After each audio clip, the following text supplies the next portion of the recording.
নমস্কার। কবি সুকুমার রায়ের লেখা গোপ চুরি। হেড অফিসের বড় বাবু লোকটি বড় শান্ত। তার যে এমন মাথার ব্যামো কেউ কখনো জানতো?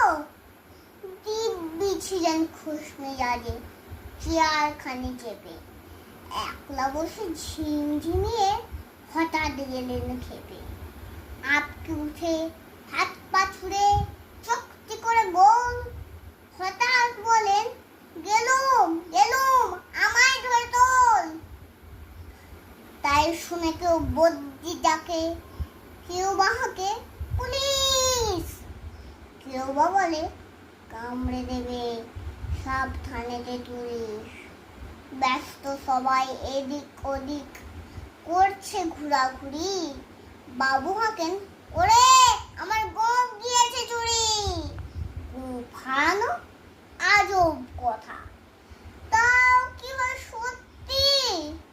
গোপ জোড়া তো তেমনি আছে, কমেনি এক রত্তি। সবাই তারে বুঝিয়ে বলে, সামনে ধরে আয়না। মোটেও গোপ হয়নি চুরি, কখনো তা হয় না। রেগে আগুন, তেলে বেগুন, তেরে বলেন তিনি, কারোর কথা ধার ধারি নেই, সব বেটাকেই চিনি। নোংরা ছাঁটা, খ্যাংরা ঝাঁটা, বিচ্ছিরি আর ময়লা, এমন গোপ তো রাখতে জানি শ্যাম পাউডার কয়লা। এ গোপ যদি আমায় বলিস, করবো তোদের জবাই।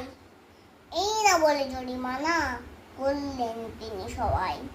ভীষণ রেগে বিষম খেয়ে লিখে দিলেন খাতায়, কাউকে বেশি লাই দিতে নেই, সবাই চড়ে মাথায়।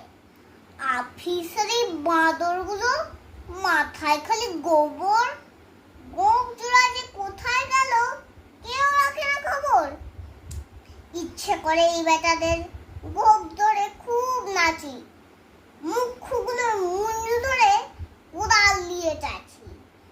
গোপকে বলে তোমার আমার, গোপ কি কারোর কেনা? গোপের আমি গোপের তুমি, তাই দিয়ে যাচ্ছে না। নমস্কার।